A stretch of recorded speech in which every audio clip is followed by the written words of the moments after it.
The early morning air was cold and still as the police team moved slowly along the narrow forest path. Max the police dog walked ahead with steady focus, his nose low to the ground as if reading a story written in the soil. His handler watched him carefully, knowing that when Max behaved like this, it meant something important was near. Birds were quiet, and even the wind seemed to pause as the dog suddenly stopped and lifted his head. Max turned sharply toward the deeper part of the forest, and gave a low sound that was not a bark but not silence either. The handler felt his heart tighten because this sound meant discovery. The leash grew tense as Max stepped forward with purpose, guiding the officer away from the path and into thicker trees. Broken branches and uneven ground slowed them, but Max did not hesitate for even a moment. As they moved deeper, signs appeared that others had passed through the area. Small footprints pressed into soft dirt. Pieces of torn cloth caught on thorns. A trail that only a trained dog and careful eyes could follow. The handler spoke quietly into his radio, alerting the rest of the team that Max had found something worth following. The forest seemed larger now, stretching endlessly in every direction. Max slowed near a group of fallen trees where shadows gathered like a curtain. His ears lowered, and his tail moved gently as if he sensed fear rather than danger. He stepped around a log and stopped completely. There, sitting on the cold ground, was a young girl holding a small boy tightly against her chest. Her arms were wrapped around him with a strength that looked impossible for her size. The girl did not move when she first saw the officer. Her eyes stayed fixed on the child in her arms. The boy's face was pale and tired, his body still except for slow breathing. Dirt marked their clothes and dried leaves clung to their hair. They looked like they had been there for a long time. Max walked forward slowly and sat down a short distance away, calm and gentle. The officer knelt down to make himself smaller and less frightening.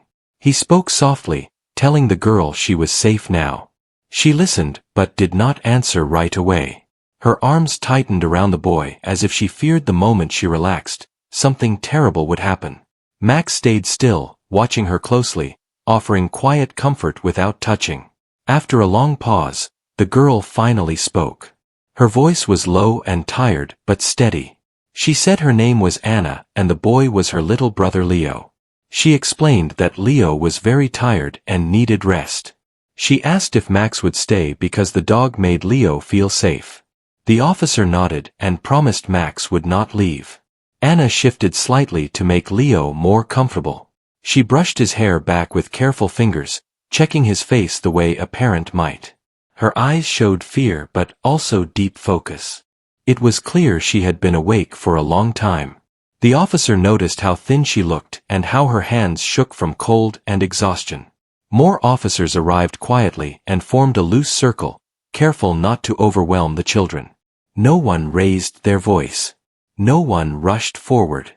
They could all see that Anna was protecting her brother with everything she had. One wrong move could break the fragile calm she had built around him. Anna explained in short sentences that she had taken Leo during the night. She said she had heard voices arguing and felt something bad was coming. She did not understand all the words, but she understood fear. She said she could not leave Leo behind. She said he trusted her. She described how they walked for hours, guided only by moonlight and instinct. When Leo became tired, she carried him. When he cried, she sang softly so no one would hear. When he asked to stop, she told him stories to keep him moving. She said she promised him she would keep him safe, and she meant it. The officers listened without interruption. Some looked down at the ground. Others clenched their hands. No one doubted her words. Her actions told the story clearly enough. This was not a child who ran away for adventure. This was a child who ran to protect someone smaller than herself. Max moved closer and rested near Anna's side. She placed one hand on his back without even looking, as if she knew he would be there. The dog remained still, his presence strong and reassuring. Leo shifted slightly and relaxed, comforted by the warmth around him. The handler felt a deep weight in his chest as he watched them. He had seen many searches end in sadness, but this moment was different. It was heavy with emotion but also filled with quiet strength. Anna had not cried once since they found her. She had saved all her strength for Leo. A medic approached slowly and asked to check the boy. Anna agreed, but only if she could stay close. She never let go of Leo's hand. The medic worked carefully and nodded in relief, saying the boy was weak but stable. Anna closed her eyes for a moment when she heard that, then opened them again, alert and watchful. The forest no longer felt empty. It felt like a place that had witnessed something powerful. A young girl standing between danger and her brother. A dog following instinct to the right place at the right time. People coming together quietly to protect what mattered most. As they prepared to move the children to safety, Anna looked at Max and whispered thank you. The dog lifted his head slightly, as if he understood every word. The officers knew this was only the beginning of the story. What Anna had done would stay with them forever. The rescue team moved carefully as they guided Anna and Leo out of the forest. Anna walked slowly, keeping one arm around Leo while the other held onto a medic's hand for balance. Her legs felt weak after the long night, but she refused to be carried. She believed that if she walked beside her brother, he would feel less afraid. Leo leaned into her, trusting her completely.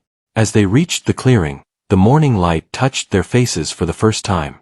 Anna blinked at the brightness, her eyes adjusting after hours in the dark. She looked around and realized how many people had come looking for them. Police vehicles stood nearby, lights turned off out of respect for the moment. Several adults watched quietly, their faces full of relief and emotion. Leo was placed gently onto a stretcher, wrapped in a warm blanket. Anna stayed close, her fingers never leaving his hand. She watched every movement, every check, every quiet word spoken by the medics. When Leo opened his eyes and saw her face, he gave a small tired smile. That smile gave Anna more strength than rest ever could. The medics offered Anna water and food. She hesitated at first, then took a small sip when Leo nodded at her. She had barely eaten since leaving home, but she never complained. Her thoughts had been fixed on one thing only: keeping her brother safe. While Leo rested, an officer spoke gently with Anna.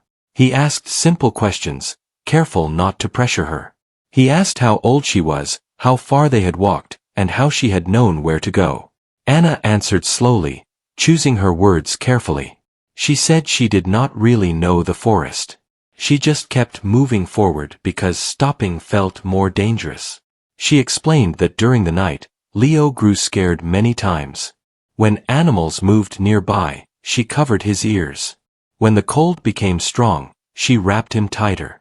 When he asked if they would be okay, she told him yes even when she was not sure. She believed that if she sounded brave, he would feel brave too. The officer listened in silence, his eyes focused on the ground. He had children of his own.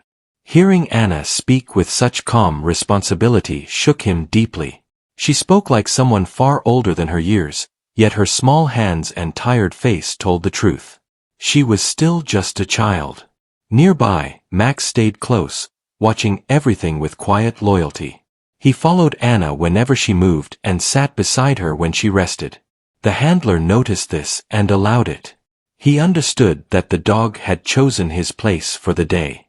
As time passed, more details became clear. Anna shared that she had heard raised voices the night before they left. She had sensed anger and fear in the air. She did not fully understand what was happening, but she knew it was not safe for Leo. She said she felt responsible because she was older. She said that was what big sisters were supposed to do. The rescue team exchanged looks as they heard this. No one corrected her. No one told her she should not have had to make such a choice. They knew that saying so would not change what had already happened. Instead, they honored her strength by listening. Leo slowly became more alert as the warmth and care took effect. He asked for Anna again and again, even when she was sitting right beside him. Each time, she squeezed his hand and told him she was there. Each time, he relaxed a little more. A volunteer brought a small toy found in one of the emergency bags and placed it near Leo. He smiled faintly and held it close. Anna watched this and felt a tight feeling in her chest finally loosen. She realized then how close she had come to losing everything. The officers began preparing to transport them to a safer place. Anna nodded when told they would be taken somewhere warm and calm. She asked only one question. Would Leo be with her the whole time? When they assured her yes, she agreed to go. As they lifted the stretcher, Anna walked beside it, matching every step. She spoke softly to Leo, telling him stories about better days. She promised him that they would rest soon. She promised that the hard part was over. Many of those watching turned away to hide their tears. They had seen bravery before, but this was different. This was quiet courage. This was love without conditions.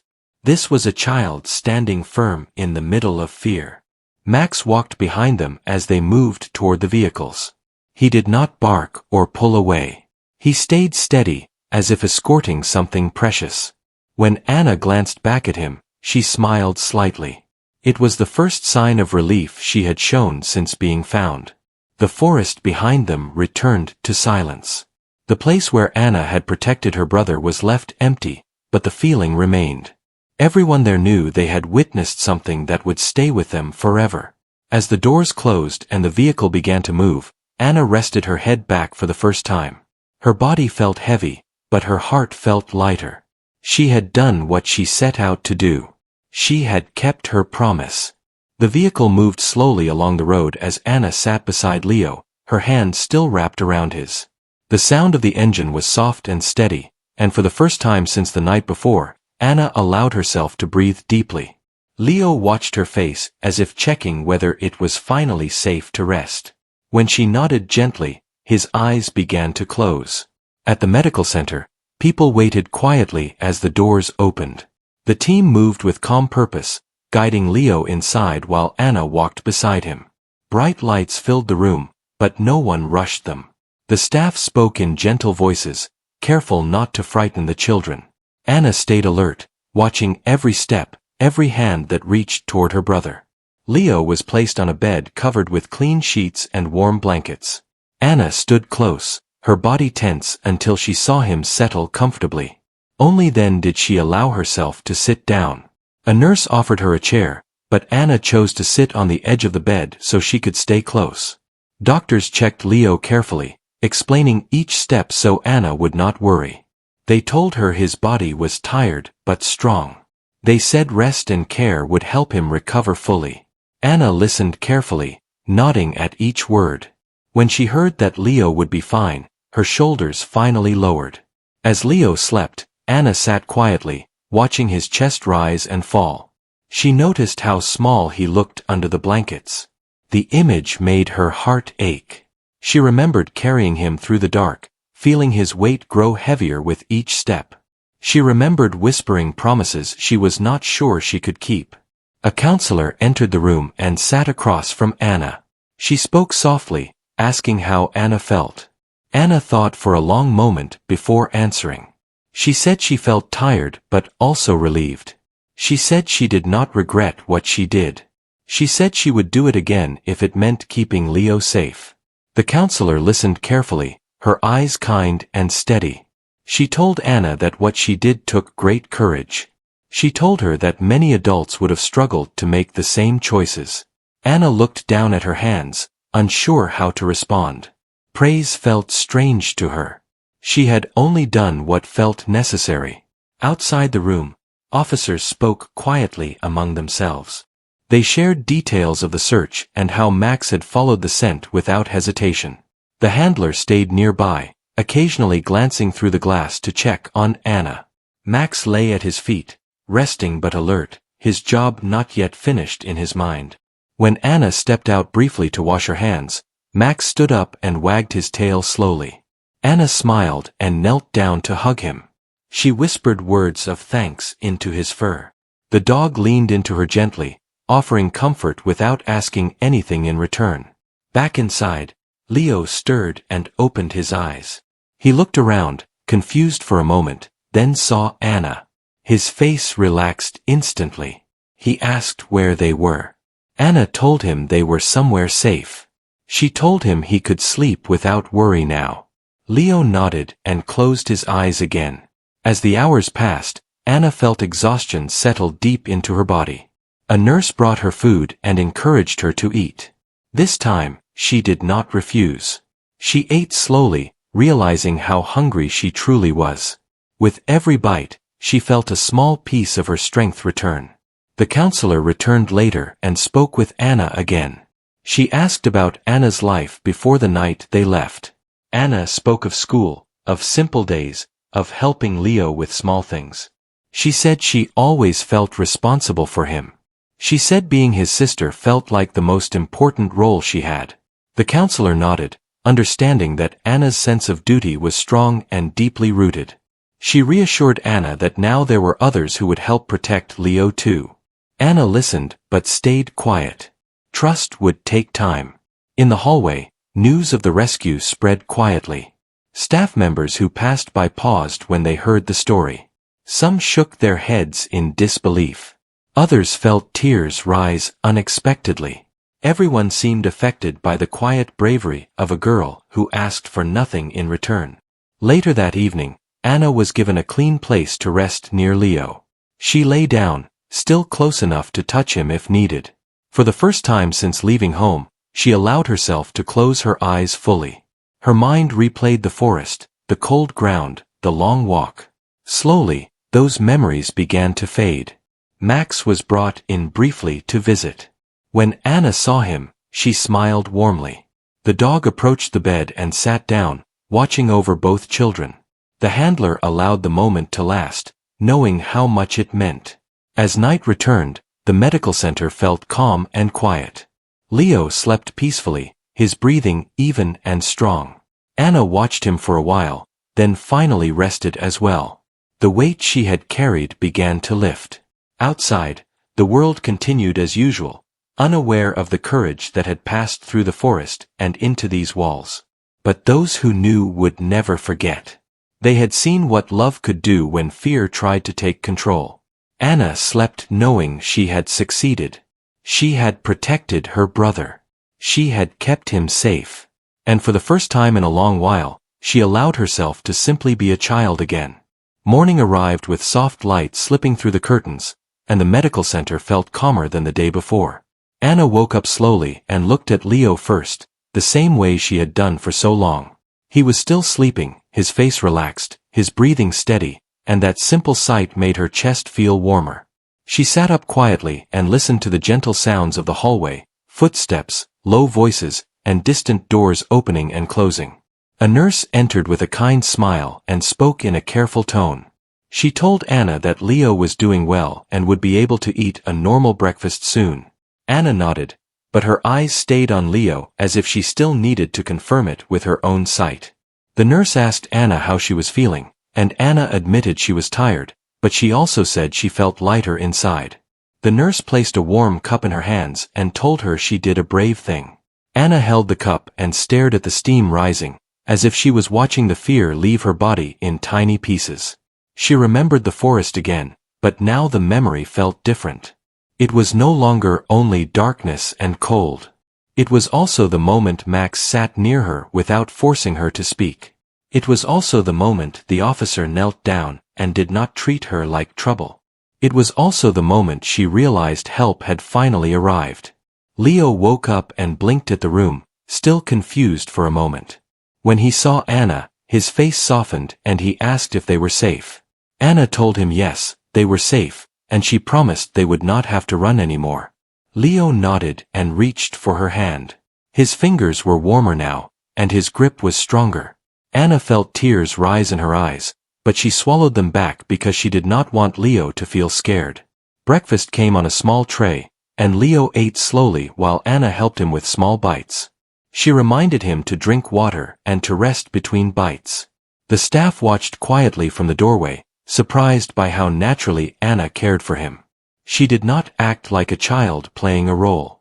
She acted like someone who had carried responsibility for a long time. Later, a counselor returned and sat with Anna again. She spoke gently and told Anna that many people were proud of her, but she also said something important. She said that Anna should never have had to make such a choice alone. Anna looked down and stayed silent, because part of her wanted to disagree, and part of her knew it was true. The counselor assured her that from this point forward, there would be support around them. In another room nearby, officers discussed the next steps quietly. They focused on making sure the children would be safe and cared for. They also talked about how Max had found the trail at the exact moment the search team was starting to lose hope. The handler gave Max gentle praise, rubbing his ears while the dog stayed calm. Max did not look proud like a human would. He simply looked steady, as if he knew he had done what he was meant to do. Anna was allowed to see Max later that day. When the door opened and the dog walked in, Anna stood up quickly. She knelt down and hugged him around the neck, her face pressed into his fur. Max stayed still and accepted the hug, then gave a slow wag of his tail. Leo smiled widely and reached out to touch Max's back, and for the first time since the night before, a small laugh escaped him. The sound of that laugh hit the room like sunlight. Nurses paused and smiled. Even the handler looked away for a moment, blinking hard. Anna looked at Leo and realized that this was the reason her heart had pushed her forward through the forest. It was never about proving anything. It was about keeping that laugh alive. As the day continued, Anna was given a chance to wash up and change into clean clothes. She looked at herself in the mirror and almost did not recognize the tired face staring back. Her hair was messy, and her eyes looked older than they should. She splashed water on her face and took a deep breath. She reminded herself that the running was over. She reminded herself that Leo was safe. When she returned to Leo's room, he was sitting up and looking stronger. He asked Anna why they had to leave that night. Anna hesitated, searching for simple words that would not scare him. She told him she heard something that made her worried, and she wanted to keep him safe. Leo looked at her for a moment and then said he was glad she was his sister. Anna's throat tightened, and she nodded slowly, unable to speak for a few seconds. In the evening, an officer came to speak with Anna again. He thanked her for trusting them when they arrived. He told her that many people in the community had been searching and praying for them to be found. He said that when they saw Anna holding Leo, it reminded everyone of what love really looks like. Anna listened quietly, her face serious, because she was not used to being spoken to like this. The officer also told her something that brought a new kind of emotion to her eyes. He told her that Max was trained to find people, but he also seemed to understand hearts. He told her that when Max sat down near her, it was not only training. It was kindness. Anna looked toward the door where Max had been earlier, and she whispered thank you again, this time not only to the dog, but to the whole moment that saved them. That night, Leo fell asleep easily, his body finally calm. Anna lay down nearby, but instead of staring at the ceiling in fear, she watched the gentle rise and fall of Leo's chest. She allowed herself to think about tomorrow. She allowed herself to imagine school again, sunlight again, normal days again. In the quiet, Anna understood the reason that brought everyone to tears. It was not only that a police dog found 2 missing children. It was that a child had carried another child through fear and cold, guided by nothing but love. It was that she did not run for attention. She ran because she believed her brother's life mattered more than her comfort. It was that her small hands held on to hope when many adults would have fallen apart. And in the end, when help arrived, she still did not ask for praise. She asked only one thing. She asked that Leo stay safe. That simple request was what stayed in every heart that day. That simple love was what made even strong people wipe their eyes in silence.